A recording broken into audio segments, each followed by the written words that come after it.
Welcome to the Banker Lamp. Please enjoy the video. You've already signed into your Google account. Now make Sync active. Go to Settings, Accounts, choose Google and toggle Contacts on. This makes the cloud available to your phone. Once done, open the Contacts app, tap the add or plus icon to start a new entry. Enter a name and primary phone. This routes the contact to your Google account. Make sure to select the Google account when prompted, otherwise the contact may stay local and not sync to the cloud.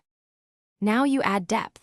Enter phone numbers, email addresses, and postal addresses with proper labels like mobile or work so apps use them correctly. Tap more fields to add notes, company, or custom fields when necessary. This helps searchability and app integration. Once details are complete, assign a label or create one for groups. Labels sync with Google Contacts and keep your list organized across devices.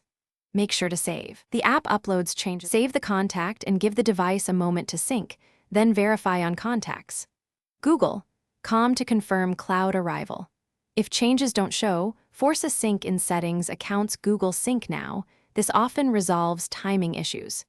If syncing still fails, clear the Contacts app cache or remove and re-add your Google account.